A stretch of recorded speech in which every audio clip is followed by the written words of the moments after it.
So, as today is the Blue Day, that's my background for the day. So, let's go ahead and dive in. So, this is the first bird. It's going to be a local bird. I'll go ahead and play this. Oh, and then feel free to, if you think you know what it is, feel free to post in the chat. That'll make it a little bit more fun for me, but I will definitely reveal it in a second. So, this is kind of going to be the habitat that you'll find this bird in. And I already gave you one clue. It is going to be a blue colored bird.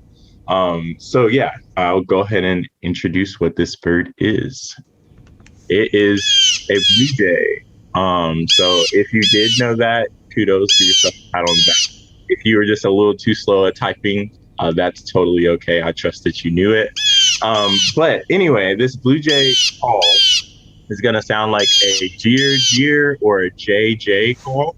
And then sometimes they can mimic other calls, and they'll even mimic a call of a hawk, even. It's really interesting. So with that, it kind of shows their intelligence too, and why they would do that. So if they're mimicking a hawk, sometimes they'll use that to signal to other birds or other blue jays that there may be a hawk present, or to scare off other birds so that they can get some food at a bird feeder or something like that. So really intelligent birds is really interesting. So let's learn a little bit more about the blue jay too. So we can dive into its life history. So like I said, they're known for their intelligence and their social systems, as well as their tight family bonds. They have a mate for life, and they'll travel with that social mate throughout the year. They communicate with others both vocally and using body language, which is really interesting. So the body language that they'll use is they'll use their crest to kind of display how they're feeling. So the higher their crest, the higher their aggression level, or the more anxious they are. But then the lower their crest, the more comfortable they are, the lower their aggression level is going to be. So it's really interesting. So in terms of their diet, you can find fruits, nuts, and even insects. So it's really interesting to see how omnivorous they are. So they actually really prefer acorns. That seems to be their favorite, which is very interesting. But they'll also eat on small, injured, or dead vertebrates, as well as dying adult birds. So they'll pretty much go after anything if it's an opportunity. And then also they can carry nuts in their golar pouch, is what it's called. It's kind of like their upper esophagus. And they can carry about like 2 to 3 nuts in there. And it's kind of like a squirrel packing. And then it'll go and store it for the winter and things like that. So that's really interesting to see how they can do that. So in terms of their habitat, I kind of showed a picture of the habitat you would find them in. It's kind of that forest edge and throughout the city. So you can see them at parks and urban and suburban areas and neighborhoods. And then you can typically find them near oak trees because, again, acorns are going to be like kind of their favorite nut. So throughout towns, outside of town, so pretty much all over. So in terms of conservation and threats, I kind of alluded to that a little bit. They're low concern. Like I said, they're so common, you can find them throughout. But it's really interesting that it's only more so on the eastern part of the US. There's kind of a bleed over into the West. So not seeing a blue jay in the West is really interesting because they're so common on this side of the US. So their populations have declined about 27% since 1966, which may sound like a lot, but their numbers are still, their breeding population is still going to be about 17 million. So yeah, they're pretty common. There's not much to worry about there.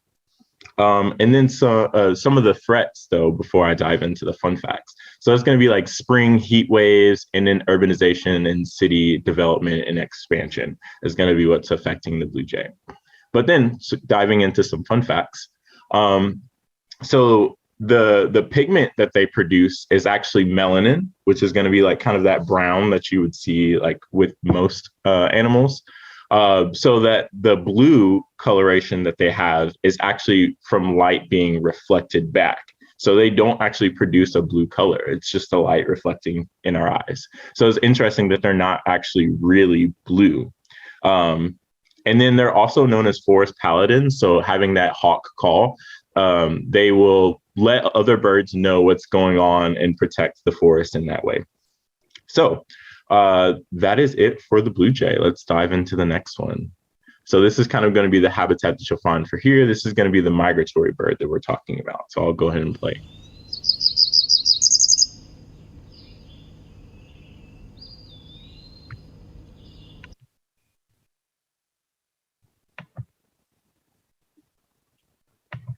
All right, so this one is going to be, if I can. All right, so this one's going to be a Cerulean Warbler, which is really interesting that they have a similar pattern to the blue jay. So their call is going to be like a buzzy sound, song sound that extends to a buzzy trill. So it has like 3 buzzy notes at the first. So it's like do do do do do, and then that and that's that 4 fast warbles at the very end. So that's kind of what you'll hear. So that one's kind of, I'm still learning this one and trying to tease out how this would be, but I haven't really heard this one as much out in the field. So it's kind of unfortunate. I would love to hear one, love to see one. So that's going to be the Cerulean Warbler that you're hearing if you hear this. So yeah, let's learn some more again. So diving into its life history. So they're found high in the canopies, and they hop around from tree to tree and from branch to branch looking for food.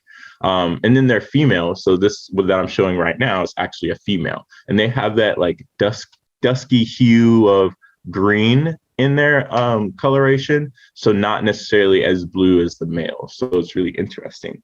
And then also, that's kind of cool, their nests are possibly built by female birds. And typically the nest building is shared by both sexes by birds, or it's a male thing. So it's kind of interesting to see that these are nests built primarily by female. And then in terms of the habitat, I kind of showed the habitat. They're going to be more mature, deep forest, hardwoods, either in uplands or along the streams, and then deciduous forests along river valleys. So that's kind of where you'll find them. So you won't necessarily find them in the city unless it's just a stopping point along the way to their throughout their migration. But if you do, that'd be really cool. So in terms of their diet, it's pretty simple what they eat. They eat insects, pretty straightforward. In terms of all warblers, I don't want to say all, but most that I know of eat insects. So now talking about their migration. So here you can see at the bottom, this light blue is going to be their wintering range. So they'll travel down to South America and they'll winter there. And then the yellow is the migration path that they will take. And then sometimes they'll stop along the way in Central America or Mexico. But then right in here, particularly in southeastern the US, and sometimes it gets a little bit more north, is going to be their breeding grounds. And you'll typically find them there in the May to June, July area. And then towards early fall is when they'll travel back down and they'll winter back in South America. So really interesting that they travel so far and can do this every single year. So in terms of their conservation and threats, just bear with me because there's quite a bit, unfortunately. So their population is possibly threatened or endangered, and their population has declined 70% since 1966. So that's 70. So they've been decimated by many things like mining and mountaintop removal. So they will breed in the Appalachian region. So if we're taking away the forest that they would breed in, that's less habitat for them to breed in, which can affect their population numbers. And then also in terms of their migration, there's a lot of wind farms that they have to travel through to get up here. And those wind farms can decimate these animals as well. But then also their nesting efforts may fail because of parasitism by cowbirds. They're also losing wintering habitat in South America. So it's not just breeding habitat, it's wintering habitat too. There's wildfires, there's spring heat, heavy rainfall, urbanization, and city development, all the above that are affecting these species, which is really unfortunate. But there are a lot of efforts being made to protect these species along their migration here in the Appalachian region and down in South America. So it's really great. So lastly, diving into some fun facts. It's pretty simple.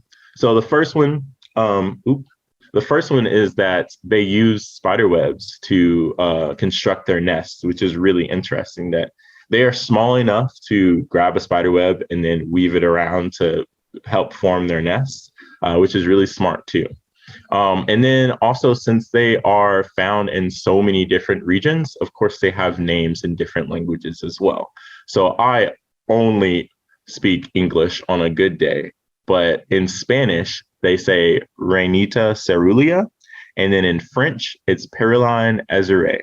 So that is my two birds for the day. So remember Cerulean Warbler and Blue Jay.